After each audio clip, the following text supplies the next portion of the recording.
Hello guys, welcome back to your YouTube channel the story teller. हम हमारे channel पर Marvel movie series के सब पार्ट को सीक्वल वाइज एक्सप्लेन कर रहे हैं, जिनको अभी तक 4 फेज में रिलीज किया गया है। हम फेज 1 की थर्ड मूवी आयरन मैन 2 के बारे में आज बात करेंगे, जो आयरन मैन 1 का सीक्वल पार्ट है।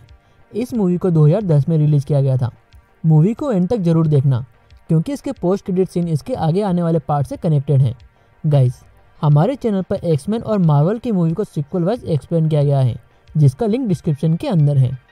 मूवी की स्टार्टिंग में आयरन मैन 1 मूवी का लास्ट सीन की बातें चलती है, जिसमें इंटरव्यू में टोनी को बचाने वाले सूट पहने बॉडीगार्ड की बात होती है और टोनी पूरी प्रेस के सामने बता देता है कि वो ही आयरन मैन है। ये न्यूज़ मॉस्को में एक घर में चल रही होती है, जहाँ स्टार्क इंडस्ट्री में काम करने वाला एक एम्प्लॉय एंटिनो वेंको देखता है और अपने बेटे इवान वेंको के सामने मर जाता है। इवान वहाँ पर कुछ आग रिएक्टर कुछ डिजाइन निकालता है, जिसमें स्टार्क इंडस्ट्री का नाम होता है। इवान स्टार्क जैसा एक आग रिएक्टर बनाता है और उसको बनाने में वो कामयाब भी हो जाता है। सीन में आगे 6 महीने बाद दिखाते हैं, जहाँ टोनी स्टार्क आयरन मैन के सूट में एक एरोप्लेन से कूदता है और स्टार्क इंडस्ट्री के एक्सपो में आ जाता है, जहाँ वो एक सुपरस्टार या सबका हीरो बन गया है। स्टार्क अपने एक्सपो के बारे में सब लोगों को बताता है और अपने पिता हावर्ड स्टार्क से मिली विरासत को आगे बढ़ाता है। टोनी स्टार्क एक्सपो से निकल जाता है, जहां अब वो यूएस की एक मीटिंग में आ जाता है, जिसमें टोनी को उसके ऊपर बनाया हुआ सूट सरकार को देना होगा, क्योंकि वो एक हथियार है। टोनी बोलता है वो हथियार नहीं है, वो मैं खुद हूँ और मैं किसी का गुलाम नहीं हूँ। सेनेटर टोनी के सामने एक आर्म एक्सपर्ट जस्टिन हैमर को लेकर आते हैं, जिसकी टोनी मजाक बनाता है और बोलता है कि ये एक्सपर्ट कहाँ से लगता है। हैमर टोनी के आयरन मैन सूट पर आरोप लगाता है कि ये एक तरह से खतरा है और टोनी को मिली स्टार्क इंडस्ट्री में टोनी के पिता का ही बड़ा योगदान है, इसमें टोनी की कोई मेहनत नहीं है। और हैमर सेनेटर से बोलता है कि इस प्रोग्राम को रोक देना चाहिए। सेनेटर अब गवाही के लिए लेफ्टिनेंट कर्नल जेम्स रोड को बुला लेता है, जो उसको दी गई एक रिपोर्ट को पढ़ता है और रोड भी टोनी के लिए ही बोलता है और उसके किए हुए काम को सही बताता है। यहाँ सैटेलाइट से कुछ फोटोज को दिखाते हैं, जिसको टोनी अपनी टेक्नोलॉजी से जोड़ लेता है और उसमें उसके जैसे बनाए हुए आर्मर को दिखाता है, जो और कोई नहीं हैमर की कंपनी ही बनाती है। हैमर टीवी को बंद कर देता है और टोनी फिर से हैमर का मजाक बनाकर बोलता है कि हैमर हम सबसे 20 साल पीछे हैं। टोनी सबको बोलता है कि विश्व शांति का जिम्मा उसके ऊपर है और वो सबका ध्यान रखेगा। ये सब न्यूज़ रशिया में इवान देख रहा होता है और वो इतने टाइम में अपनी टेक्नोलॉजी को अपग्रेड भी कर लेता है, जिसमें वो उसके अपने आर्क रिएक्टर से एक इलेक्ट्रिक मैग्नेटिक हंटर भी बना लेता है। सीन में आगे कैलिफोर्निया में दिखाते हैं, जहाँ टोनी अपने प्रोग्राम जार्विस से बात करता है और अलग अलग तरह के आर्मर भी बना लेता है और अपने सूट को भी अपग्रेड करता है, लेकिन इससे उल्टा टोनी को ही नुकसान पहुंचता है। जार्विस बोलता है कि जिस रिएक्टर से आपको पावर मिलती है वही आपको ख़त्म कर रहा है। रिएक्टर में लगा पैलेडियम कोर आपको जहर दे रहा है। टोनी इसके बारे में किसी को न बताने का फैसला करता है। तब यहाँ पर पेपर पुट्स आ जाती है, जिसको टोनी स्टार्क इंडस्ट्री का CEO बना देता है और टोनी की कंपनी की वारिस अब पेपा ही होगी। यहाँ मॉस्को में इवान टोनी तक पहुँचने के लिए एक पासपोर्ट भी बनवा लेता है और वहाँ से निकल जाता है। अगले दिन टोनी हैप्पी से रिंग में फाइट करता है, जहाँ पेपा एक लॉयर को लेकर आती है, जिसका नाम नेटली रशमैन रहता है। लेकिन गाइस, आप जानते ही हैं ब्लैक विडो नताशा रोमानोफ रहती है, जिससे पेपा टोनी का एक लाइसेंस करवा लेती है। टोनी नताशा और हैप्पी की रिंग में फाइट करवाता है, जहाँ नताशा हैप्पी को एक बार में ही गिरा देती है और टोनी का साइन करवा लेती है। सीन में आगे मोनाको सिटी में दिखाते हैं, जहाँ टोनी पेपा के साथ आता है और अपनी एक पार्टी में जाता है, जहाँ टोनी वापस जस्टिन हैमर से मिलता है और एक जर्नलिस्ट के सामने उसकी बेइज्जती कर देता है। टोनी खुद को देखता है, जिसमें पैलेडियम के कारण उसकी बॉडी में जहर बढ़ने लगता है। और सीन में आगे टोनी अब एक कार रेस में आ जाता है और खुद रेसिंग कार को चलाता है। यहाँ पर इवान भी आ जाता है और टोनी को देखता है। इवान अब रेसिंग ट्रैक के ऊपर आ जाता है और अपने मिनी आग रिएक्टर से अपने इलेक्ट्रिक मैग्नेटिक हंटर को पावर देता है। इवान उसके सामने आ रही रेसिंग कार को 2 टुकड़ों में काट देता है। हैप्पी टोनी को उसका सूट देने के लिए रेसिंग ट्रैक पर आ जाता है। अब इवान के सामने टोनी की कार आती है और इवान उसको भी अपने हंटर से काट देता है। टोनी अपनी कार में फंस जाता है और इवान के कारण वहाँ पर सारी कार्स में ब्लास्ट हो जाता है। इवान अपने इलेक्ट्रिक मैग्नेटिक हंटर से टोनी की कार को फिर से तोड़ देता है, लेकिन टोनी वहाँ से बच जाता है और इवान पर हमला करता है, लेकिन उसके सामने टिक नहीं पाता है। तब यहाँ पर हैप्पी अपनी कार से इवान को टक्कर दे देता है और टोनी अपने सूट को उसको ले लेता है, जिससे वो आयरन मैन बनता है। टोनी आयरन मैन में ट्रांसफॉर्म हो जाता है, लेकिन इवान टोनी की टेक्नोलॉजी को खराब कर देता है और टोनी को मारता है। टोनी इवान के हंटर्स को पकड़कर उसके आर्क रिएक्टर को निकाल देता है, जिससे उसके हंटर को पावर मिल रही थी। इवान को पुलिस पकड़ लेती है। इवान बार बार बोलता है टोनी तुम हार गए। इवान को जेल में डाल देते हैं, जहाँ टोनी उससे मिलने आता है। टोनी बोलता है तुमने नकल अच्छी की थी, और इवान को उसकी डिज़ाइन को बेहतर करने के बारे में बताता है। टोनी बोलता है तुमने ये डिज़ाइन कैसे बनाया? तब इवान बताता है कि उसके पिता से उसने ये डिज़ाइन सीखा है। इवान बताता है कि ये दुनिया तुम्हें एक दिन ख़त्म कर देगी और मैं तुम्हें ख़त्म होते देखूंगा। टोनी वहाँ से जाता है और इवान बोलता है तुम्हारे अंदर जो पैलेडियम है वो तुम्हें जल्दी मार देगा। सीन में आगे इवान को जेल में दिखाते हैं, जिसके पास खाने के साथ एक एक्सक्लूसिव और एक लेटर आता है। इवान की मदद वहाँ पर गार्ड भी करता है और इवान जैसा एक आदमी आता है जिसका कैदी नंबर सेम रहता है। इवान उसको मार देता है और ब्लास्ट करके वहाँ से भागता है।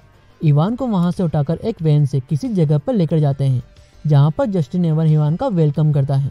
हैमर बोलता है तुम्हें जेल से निकालने में मैंने बहुत मेहनत की है, मैं नहीं चाहता तुम्हारे जैसा एक अच्छा मैकेनिक जेल में मर जाए। हैमर इवान को टोनी के ऊपर किए हमले की बात करता है और उसकी तारीफ करता है कि उसने टोनी जैसा एक आर्किटेक्टर बना लिया। हैमर इवान को अपने साथ काम करने को बोलता है, जहां इवान रशियन में हैमर से बात करता है, जो कुछ भी हैमर को समझ नहीं आता है।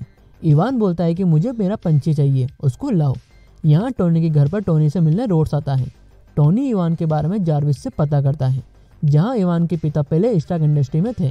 यहाँ रोड्स आ जाता है और टोनी को बोलता है तुमने बोला था आने वाले 10-20 साल तक कोई भी तुम्हारी जैसी इस टेक्नोलॉजी को तक नहीं पहुँच पाएगा, लेकिन कल तुम्हारे ऊपर ही इतना बड़ा हमला हो गया, ये कैसे हो सकता है?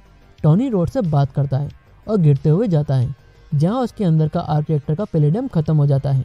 रोडी टोनी को उसका पैलेडियम देता है, जिससे टोनी अपने आर्किटेक्टर से जोड़कर ठीक हो जाता है। यहाँ पैलेडियम के कारण टोनी के गले तक निशान पहुँच जाता है। दूसरी तरफ हैमर इवान को अपनी फैक्ट्री में लेकर आता है और उसको अपने बनाए हुए आर्मर दिखाता है। इवान एक बार में ही हैमर के सिक्योरिटी कोड को तोड़ देता है। इवान एक स्टेयर पर चढ़कर आर्मर के सिर को हटा देता है और बोलता है कि तुम इनसे क्या चाहते हो? तो हैमर बोलता है मैं टोनी स्टार्क की कंपनी को डुबाना चाहता हूँ और अपनी कंपनी को डिफेंस में लाना चाहता हूँ। तब इवान बोलता है ये मैं कर सकता हूँ। सीन में आगे टोनी को दिखाते हैं, जिसके पास में नताशा आती है। टोनी नताशा से बोलता है कि अगर तुम्हारा ये आखिरी बर्थडे होता तो तुम क्या करती? तब नताशा बोलती है कि जो मेरे मन में होता वो मैं करती। तब टोनी अपना आर्मर पहनकर पार्टी करता है और पूरी तरह से नशे में होता है। पार्टी में रोड्स भी आता है। पेपर टोनी को समझाती है कि तुम नशे में हो, ऐसा मत करो, लेकिन टोनी नहीं सुनता है। तब रोडी टोनी का मार्क 3 सूट को पहनकर आ जाता है और टोनी के सामने आकर बोलता है कि ये सूट खोल दो, तुम इसका गलत यूज़ कर रहे हो। लेकिन टोनी नहीं सुनता है और यहाँ टोनी और रोड्स की आर्मर पहनकर फाइट हो जाती है, जहाँ दोनों एक दूसरे को मारते हैं।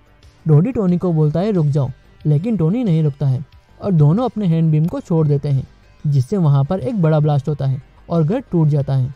टोनी को होश आता है, जहाँ रोडी अब टोनी का सूट को ले जाता है। रोडी वहाँ से अपने बेस कैंप के अंदर आ जाता है। दूसरी तरफ टोनी एक बड़े डोनट के ऊपर बैठा होता है, जहाँ शील्ड डायरेक्टर निक फ्यूरी आकर टोनी को नीचे बुलाता है और उससे बात करता है। टोनी के पास में नताशा आती है, जो बताती है कि वो शील्ड की जासूस है, जिसको निक फ्यूरी ने ही टोनी के साथ रखा था ताकि टोनी पर ध्यान रखा जा सके। निक फ्यूरी बोलता है कि तुम्हारा दोस्त तुम्हारे ही सामने वो सूट ले गया, लेकिन तुम कुछ नहीं कर पाए। निक फ्यूरी टोनी की जहर को देखता है, जो बहुत बढ़ जाता है। तब नताशा आकर टोनी के एक इंजेक्शन लगा देती है, जिससे टोनी के अंदर जहर के इफेक्ट कम हो जाता है। टोनी बोलता है ऐसे इंजेक्शन के 3-4 बॉक्स मुझे दे दो। निक फ्यूरी बोलता है ये तुम्हारी बीमारी को ठीक नहीं करता है, बस उसके इफेक्ट को कम करता है।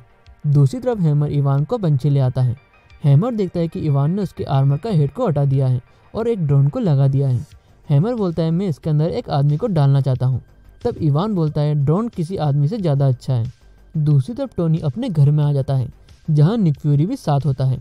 निक फ्यूरी बोलता है कि तुम्हारे पिता हावर्ड स्टार्क एक बहुत अच्छे साइंटिस्ट थे, उन्होंने दुनिया को बहुत अलग नज़रिए से देखा था। अब उनकी विरासत तुम्हारे साथ है और तुम्हें भी इसे आगे बढ़ाना है और अपने आर्किटेक्टर के पैलेडियम कोड से खुद को बचाना है।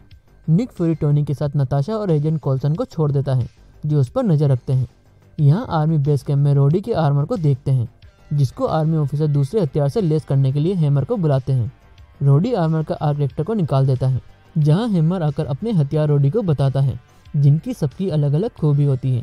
उसमें से एक छोटी मिसाइल रहती है, जिसके लिए हैमर बोलता है ये सबसे खतरनाक है, ये बड़े बड़े बंकर को एक बार में उड़ा सकता है और मिलियंस की पॉपुलेशन को ख़त्म कर सकता है। रोडी हैमर को बोलता है मुझे सब चाहिए।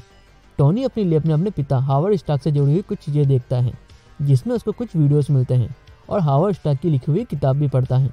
पूरे वीडियो में हावर्ड स्टार्क अपने एक्सपो की बात करते हैं, लेकिन लास्ट में एक वीडियो क्लिप रहती है, जहां हावर्ड स्टार्क बोलता है कि टोनी ये सब बताने के लिए तुम बहुत छोटे हो।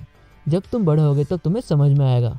और ये मैंने स्टार्क एक्सपो मॉडल तुम्हारे लिए ही बनाया है, इसको यूं ही मत समझना, तुम एक ना एक दिन इसको समझ ही जाओगे। टोनी अपनी कार को लेकर वहाँ से निकल जाता है और अपने ऑफिस में आ जाता है, जहाँ की बॉस अब पेपर पोर्ट्स रहती है। पेपर टोनी से गुस्सा रहती है क्योंकि टोनी ने स्टार्क इंडस्ट्री का बॉस उसे बना दिया है, जिसको वो ठीक से संभाल नहीं पा रही है। यहाँ नताशा भी आती है जो अब कंपनी में काम करती है। टोनी उसके पिता का बनाया हुआ स्टार्क एक्सपो मॉडल देखता है, जिसमें लिखा होता है भविष्य की चाबी यहाँ है। तब टोनी उस पूरे मॉडल को अपने साथ लेकर अपनी लैब में ले आता है, जहाँ वो जार्विस को बोलकर पूरे मॉडल का एक डिजिटल थीम तैयार कर लेता है और उसकी बारीकियों को देखता है। टोनी को धीरे धीरे मॉडल समझ आने लगता है और वो उसको अपनी टेक्नोलॉजी के साथ मिलाकर एक नया एलिमेंट बना लेता है और बोलता है कि डैड, आपको गए हुए कितने साल हो गए हैं, लेकिन आज आप भी मुझे सिखा रहे हो। जार्विस बोलता है कि आपने नए एलिमेंट की पहचान हो गई है, ये पेलिडियम की जगह काम कर सकता है, लेकिन इसको बनाना मुश्किल है। तब टोनी बोलता है कि मैं कर लूँगा, और टोनी अब अपनी लैब को तोड़ फोड़ करके जगह को बड़ी कर लेता है और सब जगह एक ट्यूब को लगा देता है। एजेंट कोल्सन भी वहाँ पर आता है और पूछता है कि ये सब क्या कर रहे हो। तब एजेंट कोल्सन एक शील्ड को देखता है, जिसको टोनी अपने ट्यूब के नीचे लगाकर उसको बैलेंस कर लेता है। एजेंट कोल्सन बोलता है कि अब वो यहाँ से जा रहा है, निक फ्यूरी ने उसका ट्रांसफ़र रशिया में कर दिया है। टोनी अब एक प्रिज्म को कोयल में रख देता है और उससे एक एनर्जी बनाता है। टोनी अब धीरे धीरे प्रिज्म को घुमाता है, जहाँ प्रिज्म की एनर्जी से सब चीज़ें आदि टूटने लगती हैं। तब टोनी उसे एक मेटल पर आकर रोक देता है, जिससे सारी एनर्जी उस मेटल में आ जाती है। टोनी उसे देखता है। तब जार्विस बोलता है कि कांग्रेचुलेशन सर, आपने एक नया एलिमेंट बना लिया है। टोनी उस एलिमेंट को अपने आर्क रिएक्टर के साथ जोड़ देता है, जिससे आर्क रिएक्टर में पावर आ जाती है। यहाँ दूसरी तरफ इवान हैमर के प्रोजेक्ट पर काम करता है, जहाँ उसके पास में हैमर का फ़ोन आता है। हैमर बोलता है हमारा काम कहाँ तक पहुँचा। तब इवान बताता है कि ये आर्मर किसी काम के नहीं है और इनसे कुछ नहीं हो सकता है, ये बस सैल्यूट ही कर सकते हैं। यहाँ इवान अपने उसी इलेक्ट्रिक मैग्नेटिक हंटर पर काम करता है और उसे और बेहतर बना देता है, जैसे टोनी ने बताया था। इवान से मिलने हैमर आता है और उसकी दी हुई सब चीज़ों को ले लेता है और बोलता है कि वो अभी अपने ड्रोन्स को यूज़ नहीं करेगा, उसके पास अभी आयरन मैन का मार्क 2 आर्मर है, उसे ही वो स्टार्क एक्सपो में दिखाएगा और उसके बाद हम अपने समझौते पर बात करेंगे जो हमने किया था। अगर तुम मेरे किसी काम के नहीं हो तो मैं तुम्हें उसी जगह पर भेज दूंगा जहाँ से तुम्हें लाया था। हैमर 2 गार्ड को छोड़कर वहाँ से स्टार्क एक्सपो में चला जाता है। टोनी स्टार्क के पास इवान का कॉल आता है, जहाँ वो उन दोनों गार्ड्स को मार देता है और टोनी को बोलता है कि तुमने जो बताया था वो मैंने किया, मेरे इलेक्ट्रिक मैग्नेटिक हंटर को पावर को 2 गुना कर दिया है। अब मैं स्टार्क इंडस्ट्री की विरासत को ख़त्म कर दूंगा जो उसने मेरे पिता के साथ मिलकर बनाई थी। तब टोनी इवान को ट्रैक करने की कोशिश करता है, लेकिन नहीं हो पाता है।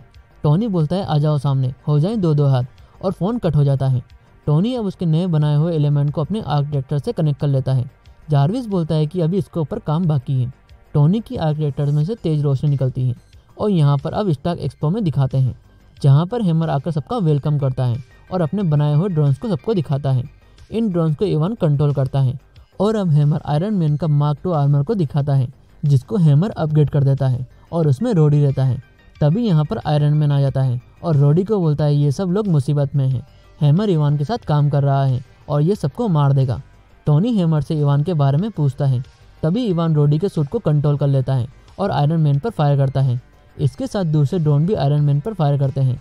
आयरन मैन वहाँ से उड़कर चला जाता है, जिसके पीछे अब ड्रोन्स जाते हैं। हैमर सब ड्रोन को कंट्रोल करने की कोशिश करता है, लेकिन इवान सारे सिस्टम को लॉक कर देता है। पेपर आकर हैमर से इस बारे में पूछती है, लेकिन हैमर कुछ नहीं बताता है। तब नताशा हैमर को पटक कर उसके बारे में पूछती है, जहाँ इवान हैमर की फैक्ट्री में होता है। ड्रोन्स अब आम लोगों को भी मारने लगते हैं। नताशा हैप्पी के साथ अब हैमर की फैक्ट्री में जाती है। यहाँ पर एक बच्चा आयरन मैन का सूट पहना होता है, जिसके ऊपर ड्रोन हमला करता है। तब आयरन मैन आकर उसे ख़त्म कर देता है और ड्रोन को सब लोगों से दूर लेकर जाता है। आयरन मैन अब धीरे धीरे ड्रोन को ख़त्म करता है, लेकिन रोडी का अभी भी अपने सूट पर कंट्रोल नहीं होता है और वो आयरन मैन पर शूट करता है। हैप्पी नताशा को हैमर की फैक्ट्री में ले आता है, जहाँ अब नताशा का एक तगड़ा फाइटिंग सीन दिखाते हैं, जिसमें नताशा सबको मारती है और आगे बढ़ती है। इवान सारे ड्रोन को ऑन कर देता है। टोनी यहाँ ड्रोन्स को एक ग्लोब के अंदर फंसाकर ख़त्म कर देता है और नताशा इवान के सिस्टम तक पहुँच जाती है, जहाँ से इवान ऑपरेट कर रहा था, लेकिन वहाँ से इवान चला जाता है। नताशा रोडी के सूट को डी-एक्सेस करने की कोशिश करती है, जहाँ अब रोडी आयरन मैन को मारता है। नताशा रोडी के सूट पर से कंट्रोल को हटा देती है, जिससे रोडी का अब सूट पर कंट्रोल हो जाता है। सारे ड्रोन अब आयरन मैन के पास आ जाते हैं। आयरन मैन और रोडी सब ड्रोन से लड़ते हैं, जहां अब आयरन मैन एक बीम को छोड़ता है जिससे सारे ड्रोन एक बार में खत्म हो जाते हैं। पेपर यहाँ हैमर को पुलिस के हवाले करवा देती है। यहाँ अब आयरन मैन के सामने इवान अपने आर्मर को पहनकर आ जाता है और रोडी बोलता है कि अब मैं अपना सबसे खास हथियार यूज़ करूँगा। ये वही मिसाइल होती है जिसके बारे में हैमर ने बताया था। रोडी उसे शूट करता है लेकिन इससे कुछ नहीं होता है और यहाँ पर शुरू होती है आयरन मैन की एक तगड़ी फाइट, जिसमें इवान रोडी और आयरन मैन दोनों को मारता है और अपने नए बनाए इलेक्ट्रिक मैग्नेटिक हंटर से दोनों को पकड़ लेता है, जिससे उनके आर्मर काम नहीं कर पाते हैं। तब आयरन मैन रोडी दोनों मिलकर एक बीम को शूट करते हैं जिससे वहाँ पर एक बड़ा ब्लास्ट होता है। इससे इवान का आर्मर डैमेज हो जाता है और वो मरने लगता है। इवान फिर से बोलता है कि तुम हार गए टोनी, और एक डिवाइस को ऑन कर देता है जिससे ड्रोन्स अब धीरे धीरे करके ब्लास्ट होने लगते हैं। आयरन मैन जाकर पेपर को बचा लेता है और सारे ड्रोन्स ब्लास्ट हो जाते हैं। आयरन मैन अब पेपर पोर्ट से अपने प्यार का इज़हार करता है। यहाँ से सीन शिफ्ट करके शील्ड में दिखाते हैं, जहाँ टोनी एवेंजर इनिशिएटिव प्रोग्राम को देखता है। एवेंजर में आयरन मैन को रख लेते हैं, लेकिन निक फ्यूरी बोलता है कि हमें टोनी स्टार्क की ज़रूरत नहीं है। यहाँ अब एक मीटिंग में रोडी और टोनी दोनों को सबको बचाने के लिए मेडल दिए जाते हैं। मूवी के पोस्ट क्रेडिट सीन में मेक्सिको में एजेंट कोल्सन को दिखाते हैं, जिसको एक डेजर्ट में हथौड़ा मिलता है और एक बिजली की तेज आवाज़ के साथ मूवी का यहाँ पर एंड होता है। सो गाइस, आपको ये मूवी कैसी लगी लाइक और कमेंट करके बताएं। अगर ये वीडियो आपको अच्छी लगी तो अपने दोस्तों तक शेयर करें and don't forget to subscribe my channel. Thank you.